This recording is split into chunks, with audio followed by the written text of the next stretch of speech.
Est-ce que tu savais qu'Unturned avait une histoire? Non? Eh ben reste ici et écoute. Parce que cette histoire est souvent peu connue et ignorée des joueurs. Elle peut être reconstituée grâce aux notes qui peuvent être trouvées sur toutes les maps officielles.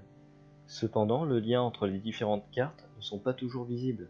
Par exemple, les notes de Washington, PEI et Yukon sont fortement liées entre elles, alors que les notes que l'on trouve en Russie ou en Allemagne ne sont pas beaucoup connectées à celles des autres maps. Hawaï, qui est une map pourtant non officielle, possède aussi sa propre histoire qui n'a pour le moment pas de lien direct avec le reste. Maintenant assis-toi confortablement car aujourd'hui on va voir ce qui se passe en Amérique du Nord d'après le jeu.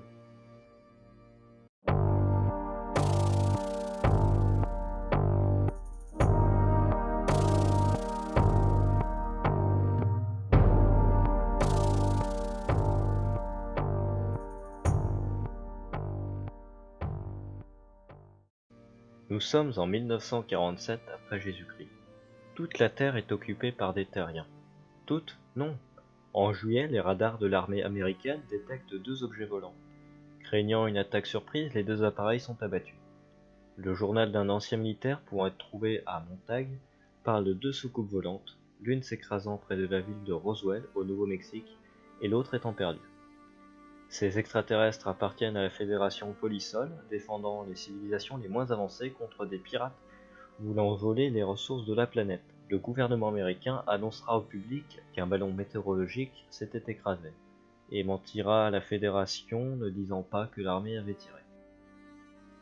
À partir de maintenant, le peu de notes concernant les ovnis n'ont pas d'année précisée, mais puisque certaines notes peuvent être retrouvées dans des véhicules détruits, les événements doivent se passer pendant que la population se transforme en zombies. Le 21 mai, le général de la base d'Olympia dans l'état de Washington demande à la zone 51 de transférer tous les fichiers concernant la Fédération Polysol. Pourquoi? Parce que le second ovni abattu en 1947 a été retrouvé, et depuis plus d'un demi-siècle il était en train de faire un golf. Le 23 mai, la zone 51 répond ceci, ce qui veut dire que la Terre est considérée comme un allié et qu'on ne sait rien de plus que ce que l'on peut trouver près de l'ovni de Washington. La Fédération défend les planètes les moins développées contre des pirates de l'espace. Scénario. Malgré le peu d'informations, l'armée continuera d'exploiter le site du crash et fera même appel à Scorpion 7 pour étudier leurs armes, puisque le Shadow Stalker peut être retrouvé à deux endroits assez éloignés, près de la soucoupe écrasée et dans les laboratoires de Scorpion 7. Mais Scorpion 7, qu'est-ce que c'est? Eh bien, c'est tout d'abord un centre de recherche présent sur PEI. Cependant, le gouvernement canadien fermera les locaux puisque les expériences ne seront pas beaucoup appréciées. Tout le personnel y travaillant devra quitter l'île sous 30 jours, c'est par exemple le cas du docteur Behan à Alberton, qui quitte sa maison après le 3 janvier.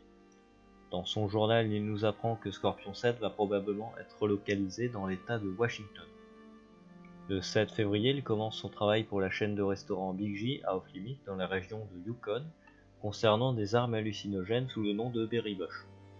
Big J commandant même d'autres recherches de nature inconnue puisqu'elles sont divisées entre plusieurs sites. Le QG de Scorpion 7 ne sera pas que déplacé à Washington, mais il sera aussi échangé avec une ferme locale.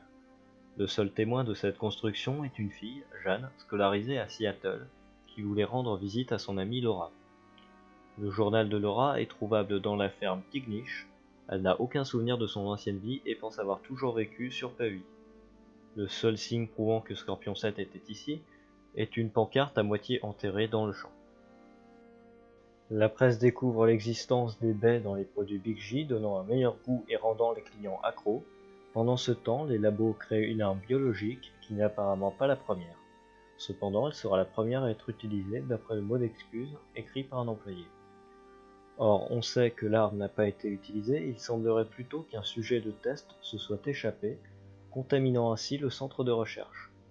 S'étant préparé à ce genre de risque, l'armée envoie rapidement l'équipe Bravo sur place, afin de régler le problème le plus vite possible.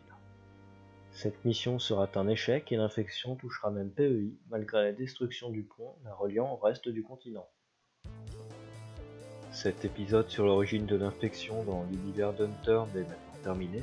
Je ne m'excuse pas pour la qualité vidéo proche d'un diaporama de la sécurité routière, et je ne m'excuse pas non plus pour mon micro Leader Price. Si vous voulez une meilleure qualité audio, voici mon numéro de téléphone. Au revoir.